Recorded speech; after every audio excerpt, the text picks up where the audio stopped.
The people of Israel mourn the deaths of Captain Harel Itach, Sergeant Major Reserves Eliraz Gabay, Master Sergeant Reserves Konstantin Sushko, Sergeant First Class Reserves Amichai Israel Yoshua Oster, and Sergeant First Class Reserves Liav Seada. We salute them for their heroism and embrace their families.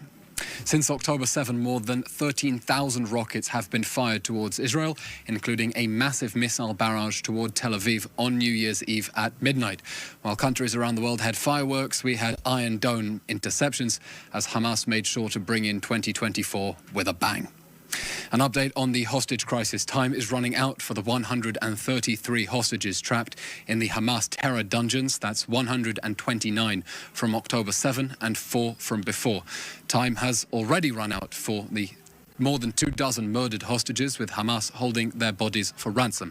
We are fighting to bring all of them back home, and we repeat our demand for the international community to apply concrete pressure on Hamas and its supporters to secure their immediate and unconditional release.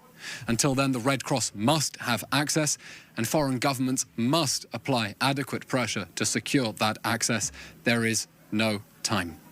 Some operational updates now. The IDF continues its targeted strikes against terror operatives and infrastructure in Gaza and exposing evidence of Hamas's unlawful abuse of civilian infrastructure. Just this morning, IDF troops uncovered multiple rocket launchers adjacent to an UNRWA school in Gaza's Bureij area. In recent days, we've exposed a weapons cache in a kindergarten in Gaza City. We've revealed in interrogation that Hamas stopped Gazans trying to evacuate to Rafah and sent them to the Shifa terror complex instead. We've obtained Hamas video footage of terrorists fighting out of civilian buildings and in civilian dress, and so on and so on. We are demanding unequivocal international condemnations of the Hamas human shield strategy.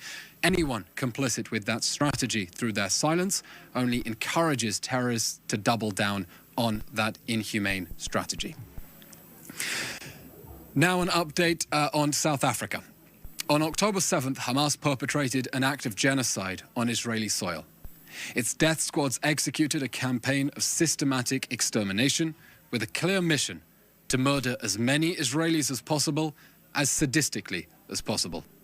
It was an act of genocide perpetrated with Nazi-like cruelty and Nazi-like efficiency in the service of a Nazi-like ideology. The only reason Hamas didn't succeed in committing further genocide is because our security forces stopped it. Hamas openly makes clear its genocidal intent. On October 24th, Hamas official Ghazi Hamad told Lebanese television, "We must teach Israel a lesson, and we will do this again and again." The Al-Aqsa flood is just the first time, and there will be a second and a third and a fourth. He goes on, "Nobody should blame us for the things we do. On October 7, October 10, October 1 million, everything we do is justified." Hamas is hell-bent on a genocide of the Jews, and it is hell-bent on sacrificing its own civilians for that cause. We are fighting to remove the threat of annihilation, bring back the hostages trapped in the terror dungeons, and thwart Hamas's systematic abuse of its own civilian population. The State of Israel emphatically condemns South Africa's decision to play advocate for the devil and to make itself criminally complicit with the perpetrators of the October 7 massacre. On October 7, South Africa openly aligned itself with the Hamas rapist regime when it blamed Israel for Hamas's violation of the ceasefire and covered up Hamas's crimes against humanity. It is now aiding and abetting that machinery of genocide. Collaborating with the perpetrators of genocide is, alas, not new to South Africa, which backed Omar al-Bashir after he was indicted for genocide in Darfur. While the Hamas rapist regime does everything to maximize civilian casualties with its despicable human shield strategy, Israel is employing measures unprecedented in the history of warfare to minimize civilian casualties. We have been clear in word and in deed that we are targeting the October 7 monsters and are innovating ways to uphold international law, including the principles of proportionality, precaution, and distinction, in the context of a counter-terror battlefield no army has faced before. That is why we spent weeks urging residents of northern Gaza to evacuate before the ground offensive. To warn civilians, we placed over 70,000 phone calls.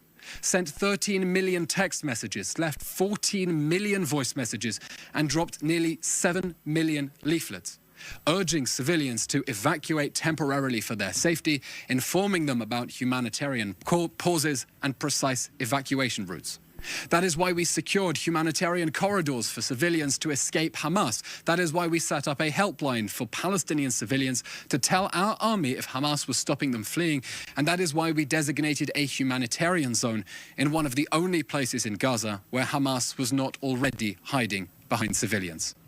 The Hamas rapist regime bears full moral responsibility for all casualties in this war that it launched on October 7 and is waging from inside and underneath hospitals, schools, mosques, homes, and UN facilities.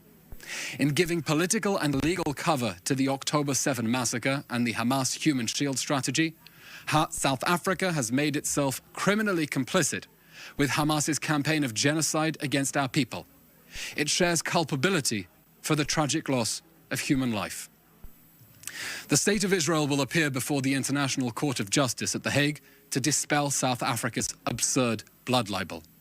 How tragic that the rainbow nation that prides itself on fighting racism will be fighting pro bono for anti-Jewish racists. We have no doubt that after the Jewish state brings to justice the perpetrators of the bloodiest massacre of Jews since the Holocaust, history will judge South Africa for abetting the modern heirs of the Nazis.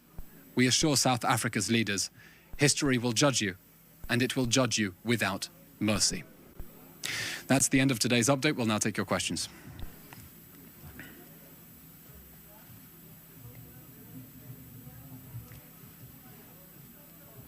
First question comes from Jim Williams of Zenger International News Service in Washington, D.C.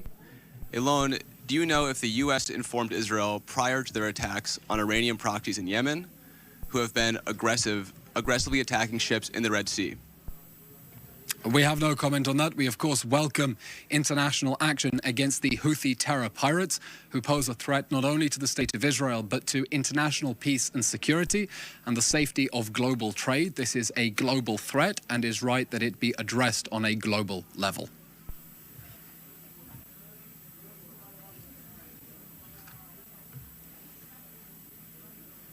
No? Okay, we have no other questions today. Thank you very much, everyone. Happy New Year, and please keep safe. Thank you.